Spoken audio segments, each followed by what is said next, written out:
ഇന്ന് പറയാൻ പോകുന്ന ഈ ഒരൊറ്റ സംഭവത്തിലൂടെ ലോകത്തിന് മുന്നിൽ അമേരിക്കയുടെ ദുർബലത അത് പൂർണ്ണമായും തുറന്നു കാട്ടപ്പെടുകയാണ്. ഇപ്പോൾ സ്വന്തം കണ്ണുകളായി പ്രവർത്തിച്ചിരുന്ന അത്യാധുനിക ഡ്രോണുകളെ പോലും ശത്രുവിന്റെ ആക്രമണത്തിൽ നിന്നും സംരക്ഷിക്കാനാകാതെ പകച്ചു നിൽക്കുകയാണ് അമേരിക്ക ഇപ്പോൾ.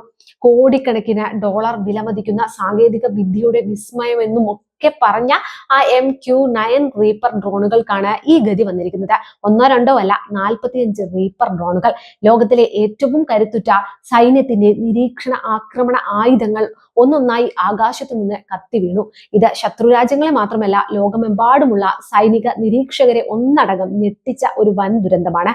ഇത് വെറുമൊരു സാമ്പത്തിക നഷ്ടത്തിന്റെ കഥയല്ല, മറിച്ച് വ്യക്തമായൊരു തെളിവാണ്. എന്തിന്റെയാണെന്നറിയാമോ? ആധുനിക യുദ്ധതന്ത്രങ്ങളുടെ നിയമങ്ങൾ അടിമുടി മാറിക്കൊണ്ടിരിക്കുന്നു എന്നതിന്റെ. ഇതൊരു തിരിച്ചറിവിന്റെ നിമിഷം കൂടിയാണ്. അത്യാധുനിക സാങ്കേതിക വിദ്യയും അളവറ്റ പണവും ഉണ്ടെങ്കിൽ മാത്രം ഇനി യുദ്ധം ജയിക്കാനാവില്ലെന്ന് തെളിയിക്കപ്പെട്ടിരിക്കുന്നു.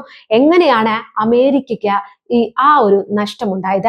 അവരുടെ ആകെ റീപ്പർ ശേഖരത്തിന്റെ 4/1 നഷ്ടമായത്. ഓരോ ദിവസവും ബില്യൺ കണക്കിന് ഡോളറുകളുടെ നഷ്ടത്തിലേക്ക് പെന്റഗൺ എങ്ങനെ കൂപ്പുകുത്തി? ഇറാൻ പ്രയോഗിച്ച ആ അദൃശ്യ കെണി എന്തായിരുന്നു? മിഡിൽ ഈസ്റ്റിലെ അധികാര സമവാക്യങ്ങളെ മാറ്റിമറിച്ച സംഭവമായിരുന്നു അത്. ആ അവിശ്വസനീയമായ പോരാട്ടത്തിന്റെ ചുരുളഴിയാത്ത രഹസ്യങ്ങൾ നമുക്കൊന്ന് വിശദമായി ഇഴകേറി പരിശോധിക്കാം. പ്രസ് ടിവിയും ന്യൂസ് 18 അടക്കമുള്ള മാധ്യമങ്ങളും വലിയൊരു വാർത്ത പുറത്തുവിട്ടിരിക്കുന്നു. വാഷിംഗ്ടൺ പോസ്റ്റിനെ ഉദ്ധരിച്ചാണ് ഈ റിപ്പോർട്ടുകൾ വന്നിരിക്കുന്നത്. ഈ റിപ്പോർട്ട് ലോക സൈന്യത്തെ ഒന്നടങ്കം ഞെട്ടിച്ചിരിക്കുകയാണ്. യുദ്ധം തുടങ്ങിയ ശേഷം അമേരിക്കയ്ക്ക് വലിയൊരു പ്രഹരമേറ്റു. അമേരിക്കയ്ക്ക് നഷ്ടമായത് കുറഞ്ഞ 45 MQ-9 റീപ്പർ ഡ്രോണുകളാണ്. അമേരിക്കയ്ക്ക് നഷ്ടമായത് കുറഞ്ഞത് 45 MQ-9 റീപ്പർ ഡ്രോണുകളാണ്. ഇത് ചെറിയൊരു കണക്കല്ല. അമേരിക്കയുടെ ആകെ റീപ്പർ ഡ്രോൺ വ്യൂഹത്തിന്റെ 1/4 ഭാഗത്തോളമാണിത്. ഇതിന്റെ സാമ്പത്തിക നഷ്ടം അത് എത്രയാണെന്നറിയാമോ? 1.3 ബില്യൺ ഡോളറിലധികമാണ്. അതായത് ഏകദേശം 11,000 കോടിയിലധികം ഇന്ത്യൻ രൂപ. എന്നാൽ പണത്തിന്റെ നഷ്ടം മാത്രമല്ല ഇവിടുത്തെ യഥാർത്ഥ പ്രശ്നം. ലോകത്തിലെ 1-ാം നമ്പർ സൈന്യത്തിന്റെ സുരക്ഷാ സംവിധാനമാണ് ആകെ തകർന്നിരിക്കുന്നത്. അവരുടെ ഏറ്റവും വിശ്വസനീയമായ നിരീക്ഷണ ശൃംഖലയുടെ ദുർബലത ലോകത്തിന് മുന്നിൽ തുറന്നു കാട്ടപ്പെടുന്നു ഇതോടെ. ഇതിന്റെ പശ്ചാത്തലം ഒന്ന് നമുക്ക് പരിശോധിച്ചാലോ? ഫെബ്രുവരി 28-നാണ് ഇറാനെതിരായ സൈനിക നീക്കങ്ങൾ ആരംഭിക്കുന്നത്. ആ സമയത്ത് അമേരിക്കയുടെ കൈവശമാകെ 185 MQ-9 റീപ്പർ ഡ്രോണുകൾ ഉണ്ടായിരുന്നു. ഇതിൽ 165 എണ്ണം അമേരിക്കൻ വ്യോമസേനയുടെ കീഴിലായിരുന്നു. ബാക്കി 20 എണ്ണം കമാൻഡോ നീക്കങ്ങൾക്കായി മറൈൻ കോപ്സിന്റെ കൈവശമായിരുന്നു ഉണ്ടായിരുന്നത്. ജനറൽ അറ്റോമിക്സ് നിർമ്മിച്ച ഈ ഡ്രോണുകൾ അമേരിക്കയുടെ അഭിമാനമായിരുന്നു. 2007-ലാണ് ഇവ സേവനത്തിൽ പ്രവേശിക്കുന്നത്. അഫ്ഗാനിസ്ഥാനിൽ ഇവ തരംഗമായിരുന്നു. ഇറാഖിലും സിറിയയിലും അമേരിക്കയുടെ വലിയ വിജയങ്ങൾക്ക് ചുക്കാൻ പിടിച്ചത് ഇവയായിരുന്നു. സ്വന്തം പൈലറ്റുമാരുടെ ജീവൻ അപകടത്തിലാക്കാതെ യുദ്ധം ചെയ്യാൻ ഇവയ്ക്ക് കഴിയുമെന്നതാണ് പ്രത്യേകത. 24 മണിക്കൂറിലധികം തുടർച്ചയായി ആകാശത്ത് പറക്കാൻ ഇതിന് സാധിക്കും. ശത്രുവിന്റെ രഹസ്യ വിവരങ്ങൾ തത്സമയം ശേഖരിക്കാൻ ഇവ വിദഗ്ധരാണ്. ആവശ്യമുള്ള നിമിഷങ്ങളിൽ അതിമാരകമായ ഹെൽഫെയർ മിസൈലുകൾ പ്രയോഗിക്കാനും ഇവയ്ക്ക് സാധിക്കും. അമേരിക്കയുടെ ഇന്റലിജൻസ് നിരീക്ഷണ ദൗത്യങ്ങളുടെ നട്ടെല്ലായിരുന്നു ഇത്. ഒരു ഡ്രോണിന്റെ നിർമ്മാണത്തിന് മാത്രം 30 മുതൽ 50 മില്യൺ ഡോളർ വരെ ചെലവുണ്ട്. ഇതിന്റെ അനുബന്ധ സംവിധാനങ്ങൾ വേറെയുമുണ്ട്. ഗ്രൗണ്ട് കൺട്രോൾ സ്റ്റേഷനുകൾ ഇതിന് അത്യാവശ്യമാണ്. പിന്നെ സാറ്റലൈറ്റ് ലിങ്കുകളും റഡാർ സെൻസറുകളും ഇതിലുണ്ട്. മിസൈൽ ആയുധങ്ങളും പരിശീലന ചെലവും കൂടി കൂട്ടുമ്പോൾ തുക ഇനിയും ഉയർന്നേക്കാം. അതുകൊണ്ട് 45 ഡ്രോണുകൾ നഷ്ടപ്പെടുന്നത് താങ്ങാനാവാത്ത ബാധ്യതയാണ്.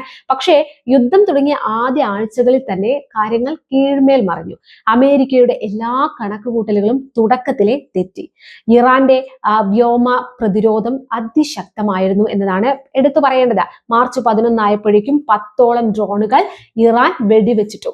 അമേരിക്കൻ ഉദ്യോഗസ്ഥർക്ക് ഇത് പരസ്യമായി സമ്മതിക്കേണ്ടി വന്നതാണ്. അതിനുശേഷം നഷ്ടങ്ങളുടെ വേഗത വീണ്ടും കൂടി. മെയ് മാസത്തോടെ 24-ലധികം ഡ്രോണുകൾ പ്രവർത്തനരഹിതമായി. ജൂലൈയിൽ നഷ്ടപ്പെട്ട ഡ്രോണുകളുടെ എണ്ണം 30-ലേക്ക് കുതിച്ചുയർന്നു. ഇപ്പോൾ സ്ഥിരീകരിച്ച ഏറ്റവും പുതിയ കണക്ക് 45-ആണ്. ഹോർമുസ് കടലിടുക്കിന് മുകളിലൂടെയായിരുന്നു അമേരിക്ക ഈ ഡ്രോണുകളിൽ പലതും പറത്തിയിരുന്നത്. ഇറാന്റെ മിസൈൽ ലോഞ്ചറുകൾ കണ്ടെത്തലായിരുന്നു ഇവരുടെ പ്രധാന ലക്ഷ്യം എന്ന് പറയുന്നത്. ശത്രുവിന്റെ സൈനിക നീക്കങ്ങൾ തത്സമയം നിരീക്ഷിക്കാനും അമേരിക്ക ശ്രമിച്ചതായും റിപ്പോർട്ടുകളുണ്ട്. പ്രത്യാക്രമണത്തിനുള്ള ടാർഗറ്റുകൾ ലോക്ക് ചെയ്യുകയായിരുന്നു പ്ലാൻ. എന്നാൽ ലോകം കണ്ടത് അമേരിക്കയെ ഞെട്ടിച്ച ഇറാന്റെ അസാധാരണമായ പ്രതിരോധമായിരുന്നു. ഇറാന്റെ പ്രതിരോധ സംവിധാനം വളരെ കൃത്യതയോടെയാണ് ഈ ഡ്രോണുകളെ ലക്ഷ്യമിട്ടത്. ഉയർന്ന സാങ്കേതിക ശേഷിയുള്ള അമേരിക്കൻ ഡ്രോണുകൾ ഒന്നൊന്നായി നിലം പതിച്ചു. ഇത് സൈനിക ഉദ്യോഗസ്ഥരെ പോലും അത്ഭുതപ്പെടുത്തിയ സംഭവമായിരുന്നു. ഇറാൻ ഇവിടെ പ്രയോഗിച്ചത് കേവലം മിസൈലുകൾ കൊണ്ടുള്ള ഒരു പോരാട്ടം മാത്രമായിരുന്നോ? അല്ല. ട്വിസ്റ്റ് എന്താണെന്ന് വെച്ചാൽ അമേരിക്കൻ ഉദ്യോഗസ്ഥർ തന്നെ പിന്നീട് വെളിപ്പെടുത്തിയ ഒരു യാഥാർത്ഥ്യമുണ്ട്. വീണുപോയ എല്ലാ ഡ്രോണുകളും നേരിട്ട് മിസൈൽ പതിച്ച് തകർന്നതല്ല എന്നതാണത്. പല റീപ്പറുകളും പറക്കുന്നതിനിടെ പെട്ടെന്ന് നിയന്ത്രണം നഷ്ടപ്പെട്ട് തകർന്നു വീഴുകയായിരുന്നു അത്രേ. ഓപ്പറേറ്റർമാരും ഡ്രോണുകളും തമ്മിലുള്ള സാറ്റലൈറ്റ് ആശയവിനിമയം പെട്ടെന്ന് നഷ്ടമായി. അതായത് ആശയവിനിമയ ശൃംഖലയെ ഇറാൻ സാങ്കേതികമായി തകർത്തുവെന്ന്. ഇറാന്റെ ഇലക്ട്രോണിക് വാർഫെയർ ശേഷിയാണ് ഇവിടെ നിർണായകമായത്. അവരുടെ ജാമിംഗ് സാങ്കേതിക വിദ്യ അമേരിക്കയുടെ കണ്ണുകൾ മൂടിക്കെട്ടുകയാണ് ഉണ്ടായത്. ഇതിനേക്കാൾ വലിയ സാമ്പത്തിക കെണി മറ്റൊന്നായിരുന്നു. ഡ്രോണുകളുടെ നഷ്ടം അമേരിക്കയുടെ ആയുധ ശേഖരത്തെയും വലിയ സമ്മർദ്ദത്തിലാക്കി. തങ്ങളുടെ താവളങ്ങളെയും ഡ്രോണുകളെയും സംരക്ഷിക്കാൻ അമേരിക്കയ്ക്ക് മിസൈലുകൾ പ്രയോഗിക്കേണ്ടി വന്നു. അത്യധികം വില കൂടിയ പ്രിസിഷൻ ഗൈഡഡ് മിസൈലുകൾ അതിവേഗം തീർന്നുപോയി. ഒരു അമേരിക്കൻ ഇന്റർസെപ്ഷൻ മിസൈലിന് മാത്രം 10 കോടി രൂപയിലധികം വിലയുണ്ട് എന്ന് നിങ്ങൾ ഓർക്കണം. എന്നാൽ ഇറാൻ ഉപയോഗിച്ചതോ? അവർ അയച്ചത് വളരെ തുച്ഛമായ ചെലവിൽ നിർമ്മിച്ച ഡ്രോണുകളും മിസൈലുകളുമായിരുന്നു. വില കുറഞ്ഞ ഇറാനിയൻ ആയുധങ്ങളെ തകർക്കാൻ അമേരിക്കയ്ക്ക് കോടികൾ ചെലവഴിക്കേണ്ടി വന്നു എന്നതാണ് ഇതിൽ നിന്നും നമുക്ക് മനസ്സിലാകുന്ന കാര്യം. അമേരിക്കയുടെ പ്രതിരോധ സംവിധാനം കടുത്ത സമ്മർദ്ദത്തിലാവുകയും അമേരിക്കയുടെ ആയുധപ്പുര അതിവേഗം കാലിയാകുന്ന ഒരു കാഴ്ചയ്ക്കുമാണ് പിന്നീട് സാക്ഷ്യം വഹിച്ചത്. ഈ ആയുധശേഖരം പുനർനിർമ്മിക്കുന്നത് എളുപ്പമല്ല. പ്രതിരോധ ഉദ്യോഗസ്ഥർ മുന്നറിയിപ്പ് നൽകിയിരുന്നു. യുദ്ധത്തിനിടെ തീർന്നുപോയ മിസൈലുകളും ഡ്രോണുകളും വീണ്ടും ഉണ്ടാക്കാൻ വർഷങ്ങൾ വേണ്ടിവരും. യുദ്ധച്ചെലവുകൾ നിറവേറ്റാൻ പുതിയ നീക്കങ്ങളിലാണ് US ഭരണകൂടം എന്നാണ് റിപ്പോർട്ടുകൾ പറയുന്നത്. പുതിയ ആയുധങ്ങൾ വാങ്ങാൻ $67 ബില്യൺ ഭീമമായ പാക്കേജ് ആവശ്യപ്പെട്ടിരിക്കുകയാണെന്നും റിപ്പോർട്ടുകളുണ്ട്. അമേരിക്കയും ഇസ്രയേലും ചേർന്ന് നടത്തിയ ആക്രമണങ്ങൾക്ക് ഇറാൻ കൊടുത്ത മറുപടി അത് കടുത്തതായിരുന്നു. മേഖലയിലെ US ഇസ്രയേൽ സൈനിക കേന്ദ്രങ്ങൾക്ക് നേരെ ഇറാൻ തിരിച്ചടിക്കുന്ന കാഴ്ചയും നമ്മൾ കണ്ടതാണ്. അവരുടെ നാവിക സാന്നിധ്യത്തിന് നേരെയും മിസൈൽ ഡ്രോൺ ആക്രമണങ്ങൾ ഘടിപ്പിച്ചു. പശ്ചിമേഷ്യയിലെ സംഘർഷം അതോടെ കൂടുതൽ രൂക്ഷമാവുകയാണ് ഉണ്ടായത്. ഒരു ഘട്ടത്തിൽ ഹോർമുസ് കടലിടുക്ക് അടച്ചുപൂട്ടാൻ ഇറാൻ തുനിഞ്ഞു. ഇത് ആഗോള എണ്ണ വിപണിയെയും സാമ്പത്തിക ലോകത്തെയും വലിയ സമ്മർദ്ദത്തിലാക്കി. ജൂൺ 17-ന് പാകിസ്ഥാനിൽ വെച്ച ഇരുപക്ഷവും ഒരു ധാരണാപത്രത്തിൽ ഒപ്പുവെച്ചു. സംഘർഷം കുറയുമെന്ന പ്രതീക്ഷ ലോകത്തിനുണ്ടായിരുന്നു. എന്നാൽ സംഭവിച്ചത് മറ്റൊന്നായിരുന്നു. സമീപ ആഴ്ചകളിൽ വീണ്ടും അമേരിക്കൻ ആക്രമണങ്ങൾ ആരംഭിക്കുന്ന കാഴ്ചയാണ് കണ്ടത്. ഇതോടെ മേഖലയിലെ സ്ഥിതിഗതികൾ വീണ്ടും കലുഷിതമായി മാറിയിരിക്കുകയാണ്. ഈ യുദ്ധം ലോകത്തിന് നൽകുന്ന വളരെ വ്യക്തമായ ഒരു വലിയ പാഠമുണ്ട്. അത്യാധുനിക സാങ്കേതിക വിദ്യ കൊണ്ട് മാത്രം ഇനി യുദ്ധം ജയിക്കാനാവില്ല. ശക്തമായ വ്യോമ പ്രതിരോധ സംവിധാനങ്ങൾ ഒപ്പത്തിനൊപ്പം വേണം. ശത്രുവിനെ തളയ്ക്കുന്ന ഇലക്ട്രോണിക് വാർഫെയർ ശേഷി തീർച്ചയായിട്ടും വേണം. ദീർഘകാലം പിടിച്ചു നിൽക്കാൻ പര്യാപ്തമായ ആയുധ ശേഖരവും നിർണായകമാണ് എന്നതാണ് ഇതിൽ നിന്നും മനസ്സിലാക്കാൻ കഴിയുന്നത്. MQ-9 റീപ്പറിന് സംഭവിച്ച ഈ കനത്ത തിരിച്ചടി ഒരു വലിയ മുന്നറിയിപ്പാണ്. ഭാവിയിലെ യുദ്ധതന്ത്രങ്ങളിൽ ഇത് വലിയ മാറ്റങ്ങൾ കൊണ്ടുവരുമെന്നുള്ളതും ഉറപ്പാണ്.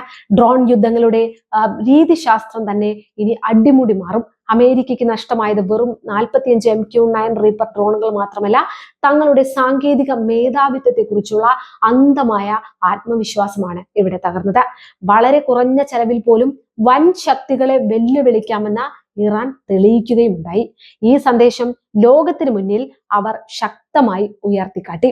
ഇനി ചോദ്യം ഒന്ന് മാത്രമാണ് ബാക്കിയാവുന്നത്. ഈ യുദ്ധം എവിടെ അവസാനിക്കും? ഇവിടെ അവസാനിക്കുമോ? അതോ പശ്ചിമേഷ്യയെ ഒന്നാകെ വിഴുങ്ങുന്ന പുതിയൊരു വലിയ സംഘർഷത്തിന്റെ തുടക്കമാണോ ഇത്? ആധുനിക യുദ്ധങ്ങളിൽ അത്യാധുനിക സാങ്കേതിക വിദ്യയാണോ അതോ ചെലവ് കുറഞ്ഞ തന്ത്രപരമായ ആയുധങ്ങളാണോ കൂടുതൽ പ്രധാനം? നിങ്ങളുടെ അഭിപ്രായങ്ങൾ താഴെ കമന്റ് ബോക്സിൽ രേഖപ്പെടുത്തൂ. ഒപ്പം ഈ ചാനൽ സബ്സ്ക്രൈബ് ചെയ്യാതെയാണ് കാണുന്നതെങ്കിൽ പ്ലീസ് ഡു സബ്സ്ക്രൈബ്.